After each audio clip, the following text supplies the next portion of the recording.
Do'stlar, hammaga assalomu alaykum. BMW X5imizni murdasi sal-pal o'xshab qoldi. Nimaga sal-pal? Chunki kitayskiy elementlar olib kelingan ekan. Bu mashinani istoriyasini hozir aytib beraman do'stlar. Mashinani biz boshqa ustaxonadan bizga olib kelishdi.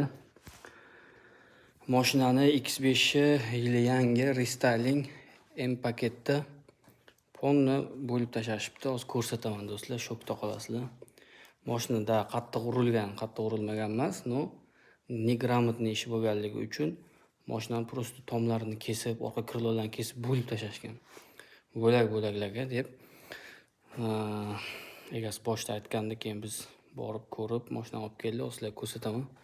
Mashina hozir mana shu holatda qaranglar. X5 qaranglar. Mashinani tomi hozir отдельно turibdi. Shunday stik qilib, shunday kesib tashalgan mashina. Orqa kriloni birinchi o'rinda qo'yishni boshlagan, bilmadim nima uchun. Svarkani qaranglar. Svarkani. Hali mashinani podgon qilmasdan svarkasini boshlab yuborishgan. Mana joylarini ham pol kashasi chiqib yotibdi do'stlar. Kameramni mana nimasi ham qaysi fonni olishi bilmay, ichkariga, tashqariga bo'lib nito bo'lib qolyapti.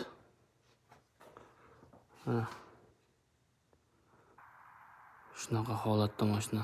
Hozir tepalarni ham ko'rsataman. Mashinani qaytini ko'rsatishni ham bilmayman. Mana mashina urilgan, mana qattiq urilgan. Orqa bagaji bu.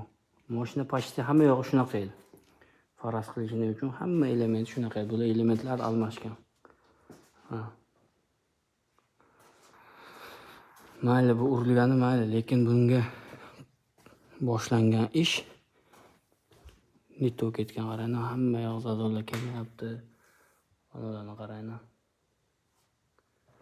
Mana hamma elementida ishi bor. Prosta mashina xo'rlangan. Remontida ham. Hamma joy shunaqa hisoblayveringlar mana. Yetmay yotibdi. Bog'lari bunaqa. Bu tushungan odam bitta tushundi mashina qanaqa ahvoldaligini. Mashina eski ham emas. Yangi mashina.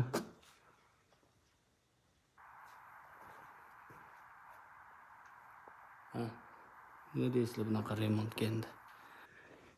Endi birovi chalasini qilish eng yomon narsa, undan ko'ra urilib kelgani yaxshi edi. Mana elementlar hammasi Xitoy, podgonga qilishga harakat qilyapmiz. Mana joylarini qaranglar. Hamma yoq qiyshiq yotibdi. Kapotda o'zi. Oldi ham udar bo'lgan, har tomonlama udar bo'lgan mashinaga. Elementlar ham yaxshi elementlar emas. Hamma elementida поврежденияsi bor. Shunaqa holatda. Mana kriloni vartib tashashgan o'sha. Kelayotgan zazor qaranglar. Prosta mashina jalka. Chiroyli podxod qilib, chiroyli nima qilsa bo'lardi mashinaga, lekin qaranglar.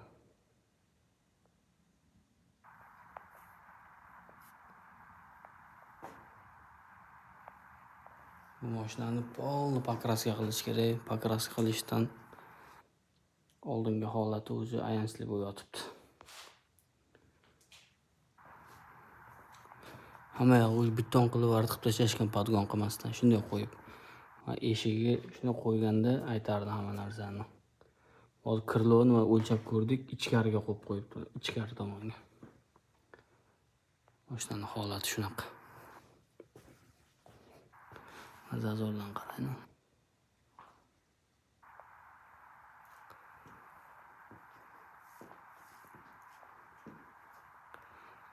Hozir shu ko'rinishda. Bagajlarda ham ishi bor.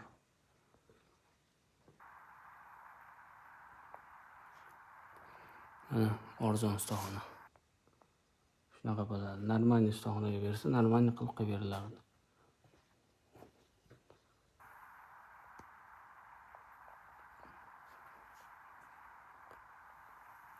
В общем,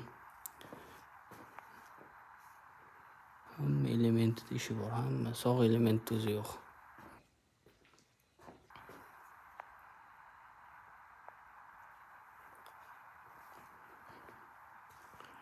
Stapelda turibdi.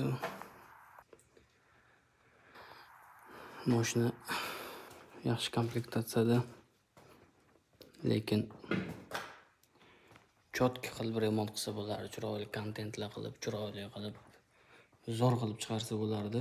Hali ham kechmas u. No endi ancha ishi bor, juda ancha ishi bor.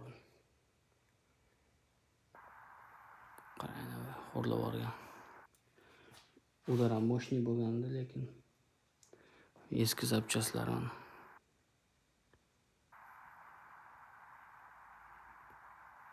X5. Shunaqa gaplar do'stlar, kuzatib boringlar, qo'yib boramiz. Endi buni polni perdelka qilib boshidan mana hayotga qaytarishimiz kerak. Stapelda turibdi, syomka qilish ham udobniy bo'lmayapti. Buni YouTube'ga joylab qo'yamiz. Bu video uzun bo'lib ketdi. Shunga YouTube'ga joylaymiz.